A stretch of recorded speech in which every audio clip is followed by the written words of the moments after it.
Hey, this is Lew again. I wanted to show you my little toy turtle. You've seen my octopus. Look at this.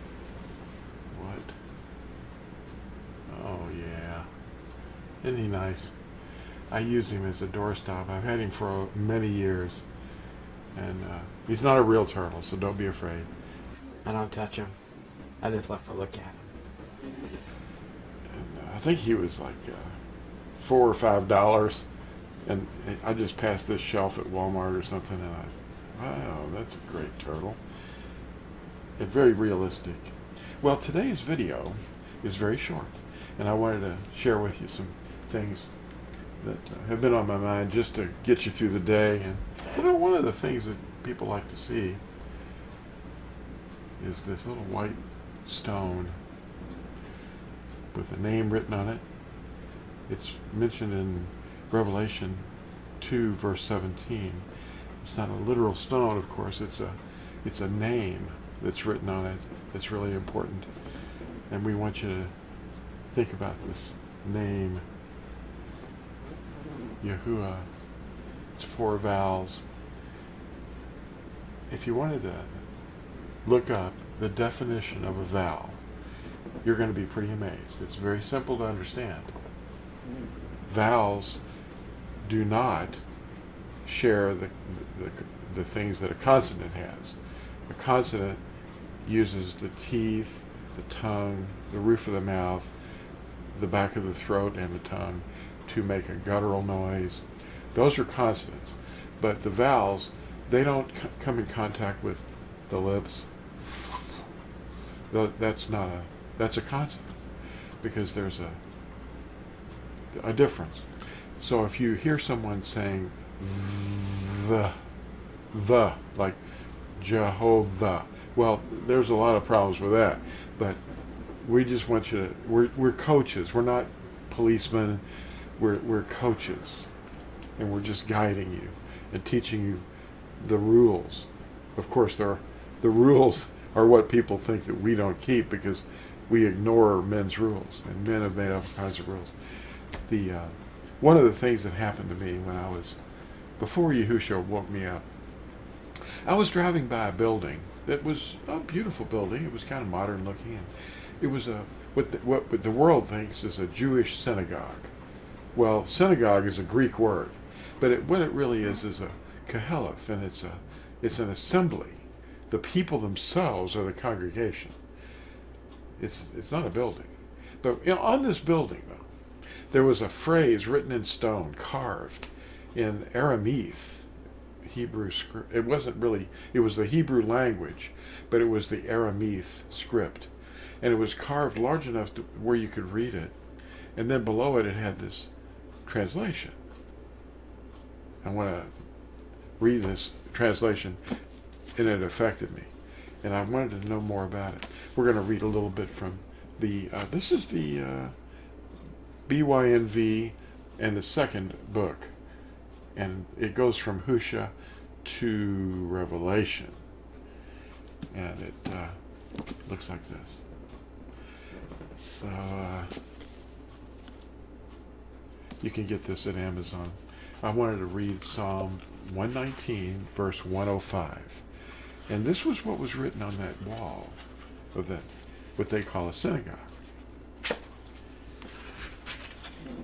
Your word is a lamp to my feet and a light to my path. That was so powerful sounding. It's a translation, but it really grabbed me. I wanted to know who your was and word, what that meant. And I think we understand now. It's amazing. Let me put this back over here by the other one. There we go. Now, word. Your name is above all, too. That's another one. The name. Slow this down and you can read this. What do you think? Baruch haba b'shem Yahuwah. We will not see him again until we say Baruch haba b'shem Yahuwah. And we're saying it. And if you want to know what his name is, Google Yahusha.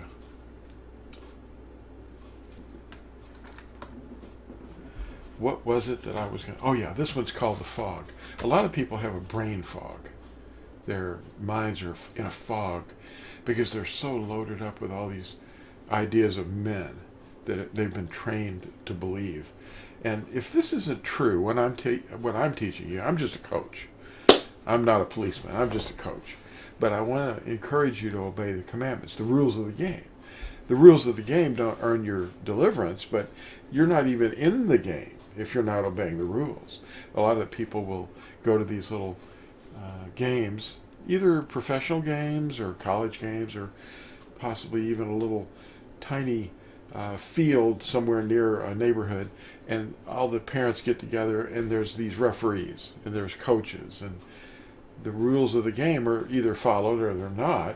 And if a child is batting a ball or kicking a ball or whatever, and they're not playing by the rules, they're either taken out of the game or they're penalized. The whole team loses a little bit of distance or whatever. Well, if people seem to know the rules about many things, their checkbook, their bank balances, they know the rules, but they don't play by the rules when they're listening to the steeple people that teach them the lies, because there are rules. Your word is a lamp to my feet and a light to my path. That has to mean something. In other words, there's boundaries. And if we step out of those boundaries, then we're violating rules. What rules? The 10 Commandments. And people don't know what they are. Let's see what we have here. There's the alphabet on the back of this card. These are the commandments.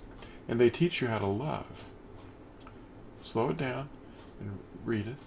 Guard my commandments. Love me and guard my commandments. There the rules are. And they're easy. And they teach love. That's why we have locks on doors, is because people don't keep these. People are violent, lawless. But the teachers are responsible for this. The coaches. They're coaching you to ignore his real name and violate his covenant, his eternal covenant. If you read Isaiah, or Yashayahu, chapter 24, and Malachi chapter 4, 6 verses, and Matthew chapter 24, you're going to discover something there that they're not telling you. The world is going to burn. And it's because they've broken the everlasting covenant. I'm not talking about the old covenant. That's animal blood. So that's what I wanted to explain to you a little bit, to coach you every day. But the fog has to be penetrated. How do you get past that fog? We're all in a fog. Our brain is trapped in a fog because the people that teach us guide us into confusion. Isn't that what... There's another passage in Yashayahu that tells us this. I think it's chapter 9, verse 16. So just study the commandments and put his name into the book. Read the preface of your translation. If they say they removed his name and inserted a device, that could be a problem. So ask your pastors if they would teach from the preface of their translation first, and then explain to them why that translation doesn't have the name in it. Why would they teach from a translation that does not have the name of the Creator in it?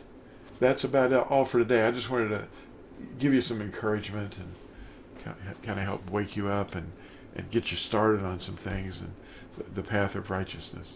Thanks for watching. Talk to you later. Bye.